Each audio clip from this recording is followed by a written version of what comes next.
আসসালামু আলাইকুম, সবাই কেমন আছেন? তো নিয়ে আসলাম ছাদের আরেকটা নতুন ভিডিও নিয়ে। তো আজকে নিয়ে আসলাম কাটা মুকুটের একটা ভিডিও নিয়ে। তো অনেকেই বলে যে কাটা মুকুটের চারা কিভাবে তৈরি করে।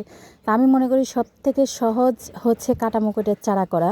কারণ এটা শুধুমাত্র এই যে দেখেন, এই যে নিচে যে ছোট ছোট ঢালগুলো বেরোয়েছে, এখান থেকে একটা ঢাল শুধু আপনি যদি মাটির মধ্যে পুঁতে রাখেন অনায়াসে কিন্তু গাছ হয়ে যায়। তবে একটা কথা যে এই কাটা মুকুট কিন্তু প্রচুর রোদে রাখা লাগে, তাহলে কিন্তু সবসময় ফুল ফুটে এবং কি গাছ ঝোপালো হয়। আমি জানি না যে মানুষ বলে কেন গাছ ঝোপালো হয় না। তো আমি কিন্তু গাড়ার সাথে সাথে কিন্তু গাছ সুন্দর মতন ঝোপালো হয়ে যায়। তো এটা হচ্ছে আমার মাদার গাছ। এটা আমি অনেক বছর আগে, প্রায় 5-6 বছর আগে গাছটা কিনেছিলাম।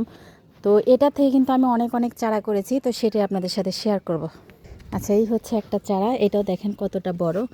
তো দুঃখের বিষয়, এটার মতন আরও আমি কয়েকটা চারা বানিয়েছিলাম, কিন্তু সেটা গোড়া থেকে পচে গেছে এত বড় হওয়ার পরে। তো এই হচ্ছে ওটার পরে এটা চারা। তো আরও ছোট ছোট অনেকগুলো চারা আছে। আচ্ছা, এটা হচ্ছে অন্য আরেকটা ভ্যারাইটি। এটা কিন্তু সেই কিউট লাগে আমার কাছে। এটা মাত্র 1.5 বছর আগে আমি চারাটা কিনেছিলাম এটা। আর এই হচ্ছে আরেকটা, এটা হচ্ছে রেড কালার, ঠিক আছে? তো আমার কাছে রেড কালার নেই, আমার যেটা দেখাইলাম ওটা কিন্তু অন্য একটু শেড শেড কালার। তো এটা আমার কাছে খুব ভালো লাগছে, যার কারণে এটা কিন্তু আমি আনছিলাম। এবং কি এটার থেকেও দেখেন চারা করেছি কয়টা, মাত্র 1-1.5 বছর আগে আমি কিনেছি এটা। এই দেখেন, এই হচ্ছে একটা, দেখছেন? মাত্র এটা এই যে কিছুদিন আগে বসাইছি, দেখেন কতটা বড় হয়েছে এবং কি ফুলে ফুলে পুরা ভরে গেছে। এবং কি এই দেখেন এটা, তো এটার থেকে কিন্তু এই যে চারা, এই যে এই একটা করেছি, এটা কিন্তু একসঙ্গে বসিয়েছিলাম। দেখেন কি সুন্দর, এটার ফুলগুলো ছোট ছোট, কিন্তু আমার কাছে এত ভালো লাগে। আর এটার একটা ভালো দিক হচ্ছে এটা কিন্তু 12 মাসই ফুল দেয়। এটার কিন্তু বেশি যত্ন লাগে না, শুধু নিয়মিত পানি দিলেই হয়। তো তাতেই কিন্তু এটা কিন্তু সুন্দর মতন, এই যে দেখেন আমি কিন্তু লাগাইছি একাই, কিন্তু এই যে ঝোপালো হয়ে গেছে, আমি কিন্তু কিছু করি নাই, ঠিক আছে? তো অনেকেই বলে ঝোপালো হয় না, কেন হয় না আমি জানি না। তো এটা কিন্তু এমনিতেই হয়ে যায়। দেখেন চারা আরও বসিয়েছি।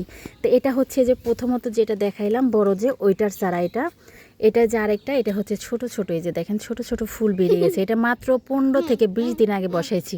আর এই হচ্ছে আরেকটা, এটা হচ্ছে রেড কালারের। দেখেন এই 15-20 দিন আগে 3টা চারা বসাইছি, দেখেন কতটা সুন্দর হয়েছে। এবং কে দেখেন এটা ফুলের সাথে সাথে কিন্তু পাশ দিয়ে ঢাল বেরোচ্ছে, অনেক অনেক ঢাল। তো সবচেয়ে সহজ হচ্ছে আমি মনে করি কাটা মুকুট থেকে এত দাম দিয়ে না কিনে একটা চারা কিনে কিন্তু অনায়াসে অনেক অনেক চারা বানানো যায়। এবং কি এটা কিন্তু সারা বছর ফুল দেয় যত্ন ছাড়া। এটা একমাত্র ফুল গাছ যেটা কিন্তু কষ্ট ছাড়াই এত সুন্দর ফুল হয়, 12 মাস ফুল হয়। দেখেন এত এত সুন্দর ফুল হয়। এই দেখেন গাছ ভর্তি ফুল, একদম লাল হয়ে থাকে। আমার কাছে তো খুবই ভালো লাগে এই ফুল গাছটা।